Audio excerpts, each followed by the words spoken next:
کیا اس وقت دجال زندہ ہے؟ یہودیوں کو آخر اس کا انتظار کیوں ہے؟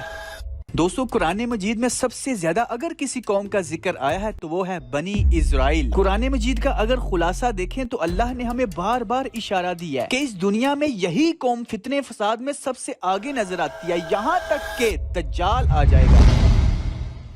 جیسا کہ آپ کو معلوم ہے، پاکستانی علماء نے جہاد کا فتویٰ دے دیا ہے۔ تمام مسلم حکومتوں پر جہاد فرض ہو چکا ہے۔ آج آپ کے اوپر جہاد فرض ہو چکا ہے۔ لیکن کیا صرف اس جہاد کے فتوے سے کوئی فائدہ ہوگا؟ کیونکہ پاکستان سمیت دوسرے اکثر اسلامی ممالک کبھی بھی اسرائیل کے اوپر ڈائریکٹلی حملہ نہیں کریں گے۔ اس کی سب سے بڑی وجہ امریکہ ہے، کیونکہ جو بھی اوپنلی فلسطین کا ساتھ دے گا، امریکہ اس کے اوپر پابندیاں لگا دے گا۔ ویسٹرن سینکشنز کا مطلب ہے کہ وہ ملک کسی دوسرے ملک کے ساتھ ٹریڈ نہیں کر پائے گا اور قرضہ نہیں لے سکے گا۔ اب تک یہ پابندیاں ایران، روس اور کوریا کے اوپر لگ چکی ہیں۔ اسلامک عرب کنٹریز اس لیے خاموش ہیں کیونکہ وہ چلتی ہیں تیل کے اوپر، اور وہ اپنا تیل یورپ میں سیل کرتی ہیں۔ اور پاکستان کبھی بھی اسرائیل کے اوپر ڈائریکٹلی حملہ اس لیے نہیں کرے گا کیونکہ وہ امریکہ سے قرضے لیتا ہے۔ ابھی ریسنٹلی کچھ امریکنز پاکستان میں آئے ہوئے تھے پاکستانی منرلز کا سودا کرنے، آلموسٹ $200 ملین کا۔ تو کچھ لوگوں کا کہنا ہے کہ جہاد کا فتویٰ بس ایک سٹنٹ ہے۔ دوستو، یہ فتنہ و فساد، یہ ظلم، یہ جنگیں، یہ مجبوریاں، یہ لاچاریاں سمجھنے کے لیے ہمیں مسلمانوں کی نفسیات، یہودیوں کی نفسیات، انسانوں کی نفسیات، ایون کہ ہمارے ساتھ رہنے والے جنات کی نفسیات بھی سمجھنی ہوگی۔ تب جا کے ہمیں جو کچھ بھی آج کل کرنٹ افیئرز میں ہو رہا ہے فوراً کلک کرے گا۔ تو اس کی خاطر کرنٹ افیئرز تو ساتھ ساتھ چل رہے ہیں، لیکن ہمیں شروع سے شروع کرنا پڑے گا۔ حضور پاک کی آمد سے پہلے ہی یہودی مدینہ میں آباد ہونا شروع ہو چکے تھے، کیونکہ انہیں اپنے علماء اور کتابوں سے یہی پیشن گوئیاں مل رہی تھی کہ آخری نبی اسی علاقے یعنی یثرب کے ارد گرد تشریف لائیں گے۔ حضرت سلمان بن فارسی بھی عیسائی علماء کی پیشن گوئیاں سن کے وہاں سے نکلے، پھر غلام بن گئے، بکتے بکتے مدینہ پہنچ گئے۔ یہ واقعہ آگے کور کریں گے۔ پوائنٹ یہ ہے کہ جیسے ہی حضور پاک مدینہ میں تشریف لائے تو یہودیوں نے حضور پاک سے 3 سوال پوچھے۔ اب آپ نے ان تینوں سوالوں کے اوپر غور کرنا۔ یہ تینوں سوال گریٹر اسرائیل کی طرف اشارہ کر رہے ہیں۔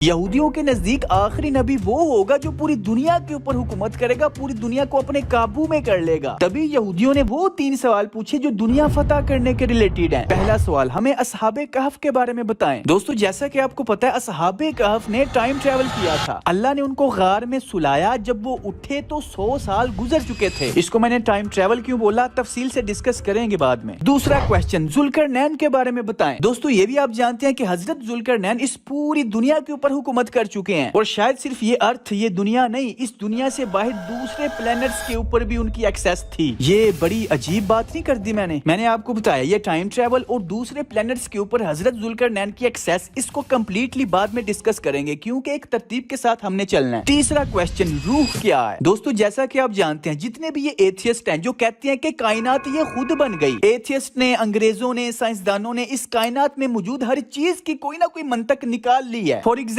انسان کی بندر سے ایولیوشن ہوئی ہے، بگ بینگ تھیوری وغیرہ وغیرہ، لیکن آج تک ان انگریزوں سائنسدانوں کے پاس روح کا علم نہیں آیا کہ روح کیا ہے، واٹ از سول، انسان مرتا کیوں ہے۔ ایتھیسٹ، سائنسدانوں، انگریزوں کے نزدیک باڈی کمزور ہو جاتی ہے، مر جاتی ہے، لیکن اللہ عز و جل فرماتا ہے کہ ہر انسان کا ایک وقت مقرر ہے، جب ہم اس کی روح کھینچ لیتے ہیں وہ مر جاتا ہے۔ تو لب لباب کیا ہے کہ آج تک انسانوں کے پاس روح کا علم ہے ہی نہیں، کیونکہ اللہ عز و جل نے قرآن مجید میں بھی اس کا اتنا علم نہیں دیا، بس اتنا فرمایا کہ روح اللہ کا ایک امر ہے، بس اس سے زیادہ تم نہیں جان سکتے۔ تو دوستو، یہودیوں کے یہ تینوں کوسچنز، اصحاب کہف کے بارے میں بتائیں، ذوالقرنین کے بارے میں بتائیں، روح کیا ہے، یہ تینوں کوسچنز، کین یو امیجن کس لیول کے یہ کوسچنز ہیں؟ ان کوسچنز کی گہرائی میں ابھی میں نے آپ کو لے کے جانا ہے، لیکن ایک اوور ویو دے رہا ہوں۔